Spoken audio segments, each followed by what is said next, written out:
Assalamualaikum dan salam sejahtera. Baiklah, apa khabar murid-murid? Cikgu harapkan semua murid-murid sihat sahaja. Baiklah, pada hari ini cikgu akan tunjukkan bagaimana cara untuk mendarab pecahan wajah dengan pecahan wajah. Sebelum kita pergi kepada cara untuk mendarab, kita imbas kembali pengetahuan yang kita dah belajar berkenaan dengan pecahan. Okey, jom kita lihat. Baiklah, contoh pecahan adalah 1/2. Okey, satu itu nombor yang berada di atas itu kita sebut dia pengangka. Pengangka. Kemudian nombor yang berada di bawah itu, 2 itu kita sebut penyebut. Ingat pengangka per dengan penyebut. Yang atas kita panggil pengangka, yang bawah kita panggil penyebut. Baiklah, kita dah belajar 3 jenis pecahan sebelum ini. Yang pertama adalah pecahan wajah, kemudian yang kedua adalah pecahan tidak wajah, kemudian yang ketiga adalah pecahan bercampur. Okey, contoh pecahan wajah adalah 1/5. Okey, pecahan wajah adalah pecahan yang mana pengangka dia atas, pengangka yang ke atas tu lebih kecil daripada penyebut. Penyebut tu nombor yang berada di bawah tu.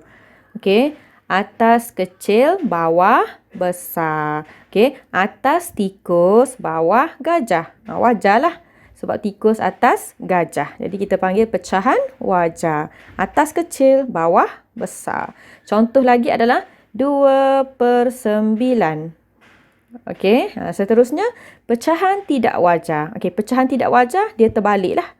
Kalau tadi pengangka kecil, sekarang ni dia terbalik. Pecahan tidak wajah, pengangka adalah besar. Contoh 9/2. Itu adalah contoh pecahan tidak wajar.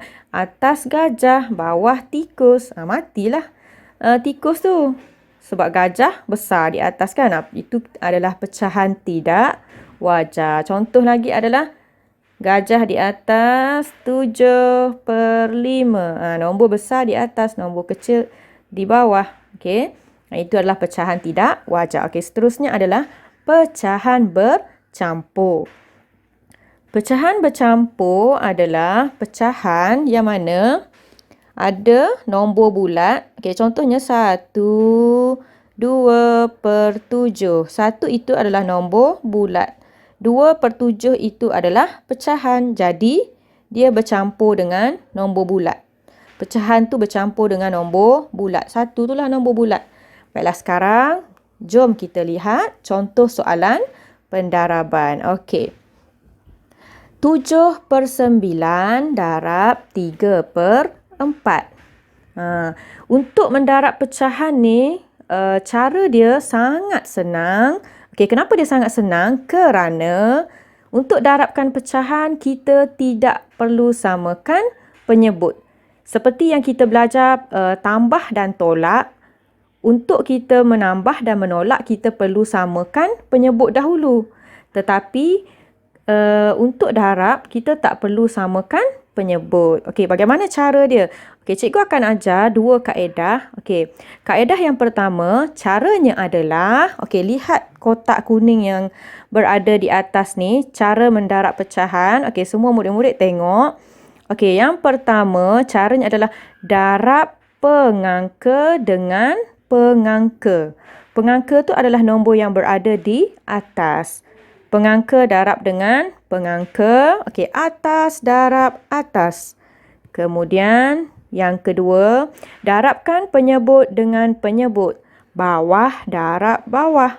Kemudian yang ketiga, permudahkan pecahan. Sekiranya boleh pemudahkan, kamu pemudahkan. Sekiranya tak boleh pemudahkan, tak perlulah.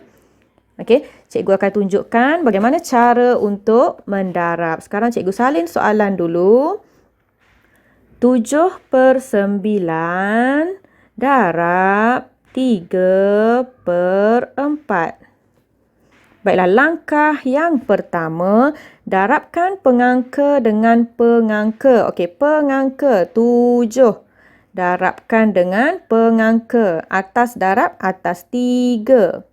Kemudian, darabkan penyebut dengan penyebut. Nombor yang berada di bawah.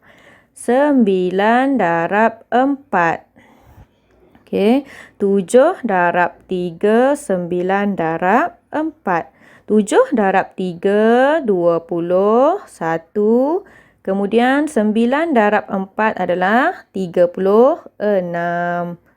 Okey, sekarang ni kita dah dapat hasil darab. Kemudian kita lihat pula langkah yang ketiga, permudahkan pecahan. Okey, sekiranya pecahan ni boleh dipermudahkan, kamu perlu permudahkan. Kalau dia tak boleh permudahkan, tak perlu permudahkan lah. Bagaimana cara kita nak tengok pecahan tu boleh permudahkan ataupun tidak? Kita tengok 21 dengan 36 boleh bahagi dengan berapa?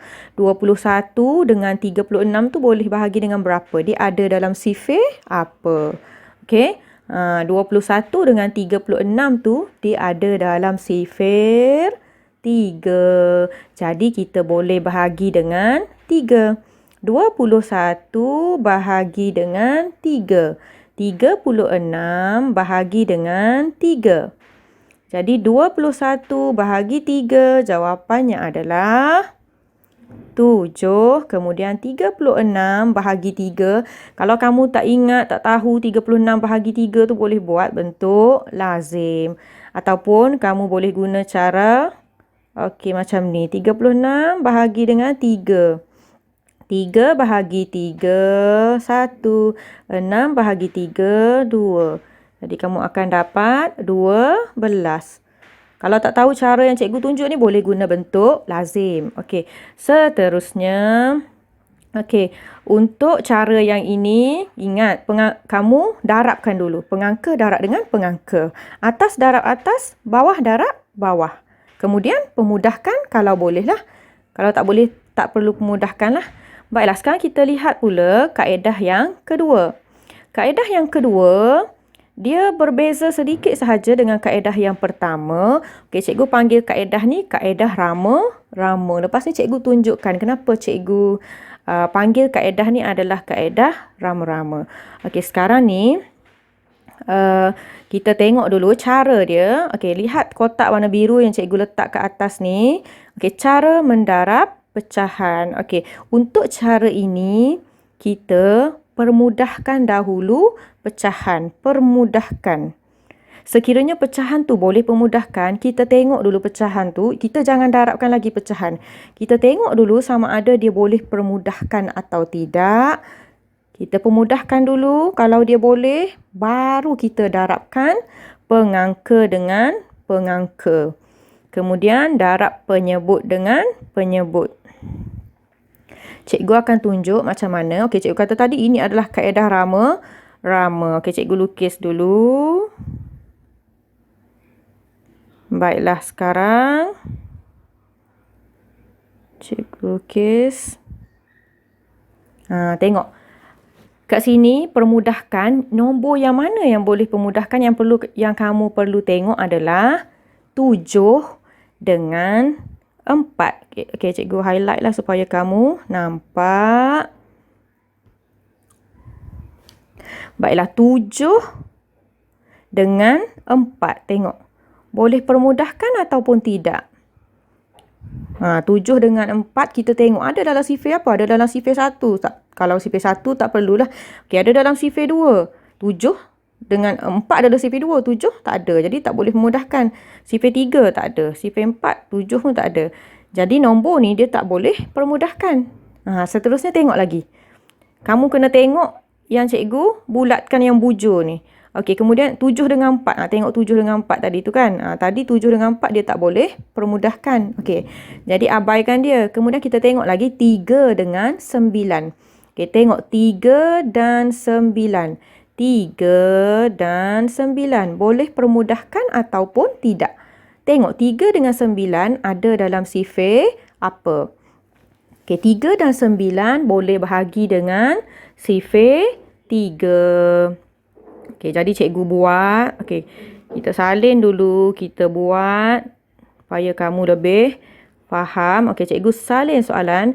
7 per dengan 9 darab 3/4. Sekarang tengok kat atas. 7 dengan 4 tadi tak perlu pemudahkan sebab dia tak boleh permudahkan. Sekarang ni cikgu akan permudahkan 3 dengan 9. 3 boleh bahagi dengan sifir 3. Jadi akan dapat 1. Cikgu mansuhkan dia. Kemudian 9 bahagi 3 dapat 3. Okay, jadi kamu salin balik 7 per 3. 7 per 3 sebab 9 tadi bahagi dengan 3 dah. 7 per 3 darab 1/4. Okey. Kemudian baru kita buat langkah yang kedua. Sebab tadi kita dah permudahkan. Langkah 1 sudah buat permudahkan.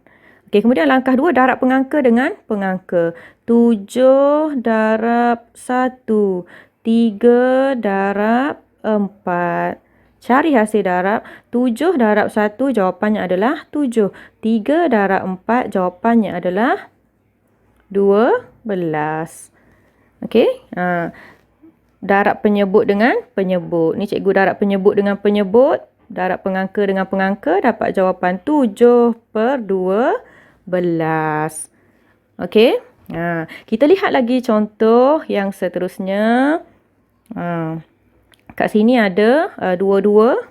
Kaedah lah cikgu tunjuk supaya kamu nampak perbezaan antara kaedah yang pertama dengan yang kedua. Okey, contoh soalan lagi cikgu tunjuk. 2/5 darab dengan 1/6. Baiklah, 2/5 darab dengan 1/6. Untuk cikgu akan buat kaedah yang pertama dahulu. Okey, ni kaedah pertama. 2/5 darab 1/6. Kaedah pertama. Okey, kita salin soalan. 2/5 darab 1/6. Okey, kemudian kaedah pertama ni kamu akan darabkan pengangka dengan pengangka. Untuk kaedah pertama, darabkan. Terus darab. 2 darab 1. Okey, kamu akan tulis 2 darab 1 per. Kemudian darabkan penyebut dengan penyebut. 5 darab 6. Kemudian kamu akan dapat jawapan 2 per. Okey, 2 darab 1, 2. 5 darab 6, jawapannya adalah 30. Kemudian, bila dapat jawapan, jangan lupa permudahkan. Langkah yang ketiga, permudahkan. 2 dengan 30. Okey, kamu tengok 2 ada dalam sifir apa? Sifar ni kat belakang ada dalam sifir apa? Dia boleh bahagi dengan berapa? 2 dengan 30 ada dalam sifir 2. Jadi kamu boleh bahagi dengan 2. 30 bahagi dengan 2. Jadi akan dapat jawapan 2 pula. Maafkan cikgu. 2 bahagi 2 jawapannya adalah 1/15. Tak muat cikgu buat macam tu sebab tak muat. Seterusnya kita lihat langkah yang untuk kaedah yang kedua. Untuk kaedah yang kedua, okey, lihat ni kaedah kedua. Okey, kita permudahkan dahulu. 2/5. Cikgu salin soalan. Darab 1/6. Okey. Kita permudahkan dahulu. Kita tengok dulu sama ada pecahan ni boleh mudahkan atau tidak. Kalau dia tak boleh mudahkan, tak perlulah. Okey. Kita lihat 2 dengan 6. 2 dengan 6. Boleh mudahkan ataupun tidak? 2 dengan 6 ada dalam sifir apa? 2 dengan 6 boleh bahagi dengan berapa? 2 dengan 6 boleh bahagi dengan sifir 2. Jadi kita buat 2 bahagi dengan 2. 2 bahagi 2 dapat 1. 6 bahagi 2 dapat 3. Okey, jadi kamu salin balik 1 darab 1 per. Okey, langkah kedua dah cikgu buat ni. Cikgu salin balik soalan. Lepas kamu permudahkan. Tadi kamu dah permudahkan. Okey, lupa cikgu nak bagi tahu 1 dengan 5 ni. 1 dengan 5 tidak boleh dipermudahkan. Sebab 1 tu dia dalam bentuk termudah dah. 1/5. 1 dengan 5 adalah sifar 1. Jadi dia tak boleh bahagi dengan apa-apa sifar selain daripada 1. Jadi kita buat 5 darab 3. Ini 5, kemudian ni 3. Kemudian kita buat langkah yang ketiga. Okey. Langkah yang kedua dan ketiga lah. Darabkan pengangka darab pengangka. 1 darab 1. 1. 5 darab 3. 15. Okey, cuba lihat perbandingan jawapan ini. Cuba lihat untuk cara yang pertama kamu dapat 1/15. Cara yang kedua, kaedah yang kedua kamu dapat 1/15. Kedua-duanya kamu akan dapat jawapan yang sama sekiranya kamu darab dengan betul lah. Kalau kamu tak darab dengan betul, dapat jawapan yang salah lah. Okey, jadi terpulang kepada kamu nak guna kaedah yang pertama ataupun kaedah yang kedua. Mana yang kamu faham, mana yang kamu rasa senang, guna yang mana terpulang pada kamu. Asalkan kamu dapat jawapan yang betul. Okey, jadi itu sahaja perkongsian cikgu untuk hari ini. Cikgu harap apa yang cikgu sampaikan kamu faham dan dapat jawab soalan latihan. Itu sahaja daripada cikgu. Okey, selamat belajar. Terima kasih dan jangan lupa tekan butang subscribe untuk melihat video-video cikgu yang lain.